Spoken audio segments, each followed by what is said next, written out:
Taste the Daily. Cuddalore மாவட்டம் ஸ்ரீமுஷ்ணம் அருகே நியாய விலைக் கடை மற்றும் கிராம நிர்வாக அலுவலகம் இல்லாமல் பொதுமக்கள் கடும் சிரமத்திற்குள்ளாகி வருகின்றனர்.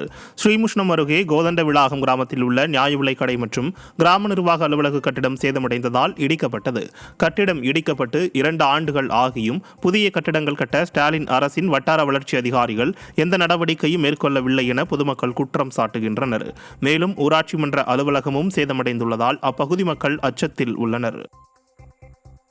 ராமநாதபுரம் மாவட்டம் தொண்டி பேரூராட்சிக்குட்பட்ட சாலைகளில் குடிநீர் திட்டத்திற்கு தோண்டிய பள்ளங்கள் மூடப்படாமல் இருப்பதால் பொதுமக்கள் அவதியடைந்து வருகின்றனர். 6 மாத காலமாக பணிகளில் தொய்வு ஏற்பட்டுள்ளதால் மக்கள் வரிப்பணம் வீணாகி வருவதுடன் அங்குள்ள பவர் பிளாக் கற்கள் திருடப்பட்டு வருவதாக மக்கள் குற்றம் சாட்டுகின்றனர். இதுகுறித்து பலமுறை புகார் அளித்தும் பேரூராட்சி நிர்வாகம் நடவடிக்கை எடுக்காமல் மெத்தன போக்கில் இருப்பதாக குற்றச்சாட்டு எழுந்துள்ளது. குடிநீர் குழாய் பதிக்க வேலை செஞ்சுட்டு இருக்காங்க. இதுல சாலையில் உள்ள எல்லா பகுதியும் உடைச்சி எடுத்துட்டாங்க. அதாவது ஃபேவர் பிளாக் போட்ட எல்லா கல்லையுமே எடுத்துட்டாங்க. திருப்பி அந்த ஃபேவர் பிளாக் போடாமல் என்ன செஞ்சுட்டு இருக்காங்கன்னா காங்கிரீட்டில் போட்டுக்கிட்டு இருக்காங்க. அந்த கல்லெல்லாம் என்னன்னு தெரியல, திடீர்னு காணா போகுது.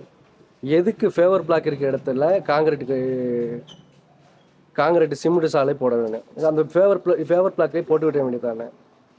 இதில் என்ன அலட்சிய போக்கு, இதில் என்ன பேரூராட்சிக்கு என்ன லாபம்னு எனக்கு தெரியலை. இதில் திருப்பூர் மாவட்டம் காங்கயத்தில் ஸ்டாலின் அரசை கண்டித்து தமிழ்நாடு விவசாயிகள் சங்கம் மற்றும் திமுக கூட்டணி கட்சியான கம்யூனிஸ்ட் கட்சி சார்பில் ஆர்ப்பாட்டம் நடைபெற்றது.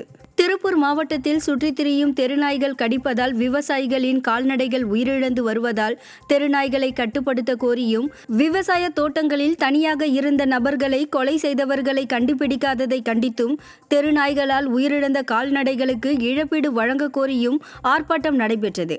அமைச்சர் மு.பொ. சாமிநாதனிடம் முறையிட்டு எவ்வித முன்னேற்றமும் ஏற்படவில்லை என்று மக்கள் குற்றம் சாட்டினர்.